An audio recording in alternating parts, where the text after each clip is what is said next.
Okay, ito po yung unang luma na heart ay aalisin muna siya. Yung ganyan po yan. So, lagay po dito. And then, yung pwede siyang kukunin ito po. Ganyan, katulad yan. Kasi ito po yung malambot. Medyo malambot. So, ito po yung aalisin na matigas. And then, pagkatapos na maalis po ito, tapos ikakat po siya. Ganyan po ang ano po yan. Din po. Buksan ulit. Hanggang sa maramdaman na yung ganito na malambot na, pwede na siyang ikat. Sa umpisa lang po yun. Pwede na po siyang ikakat. So, ayan po yun. Tapos, ayan.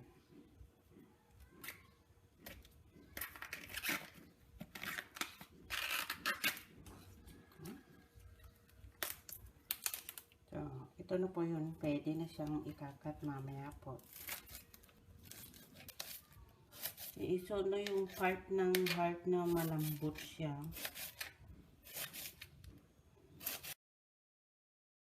Pwede siyang hiwain yung pagano.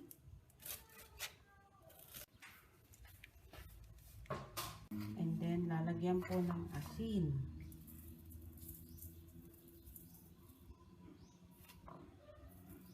Ayan, ganyan.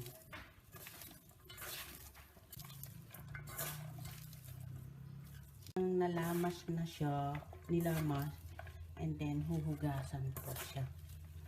So, lalagyan ko ng tubig. Yung asin. Ayan. Ayan, makikita nyo yung dagta. Dahil nilamas siya ng asin. And then, pagkatapos, ipag-i-in siya.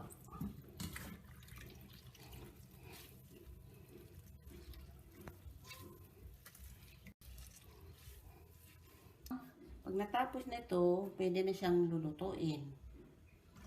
Muna yung luya. And then, pagkatapos mabalat, ay ikakat po siya.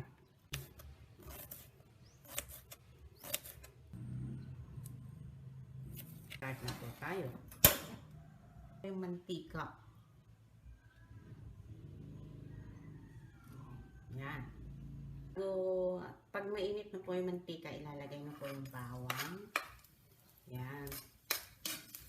Yan. Nakita ko na yung pumupulot ka. And then, ilagay na po yung luya. So, pwede nang isama yung sili. Kung gusto kong kumain ng maanghang, lagyan ng sili. Ayan po siya. Pwede na itong ilagay yung heart. Ayan mo siya.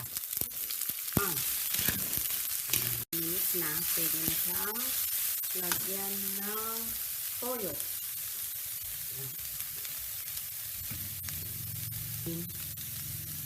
Depende sa lasa.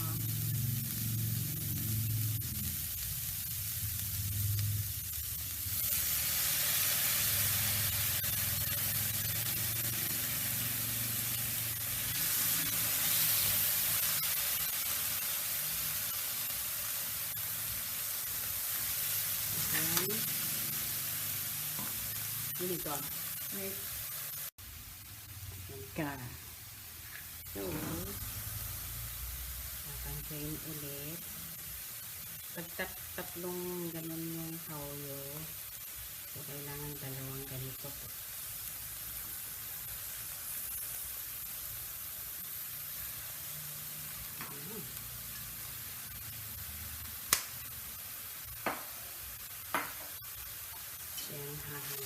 Lalagyan ko siya ng black pepper.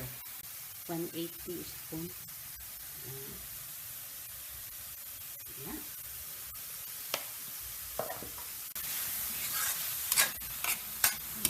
Kung ayos ang lasa. Tapos, ng 15 minutes, tapos na po magluto. And then,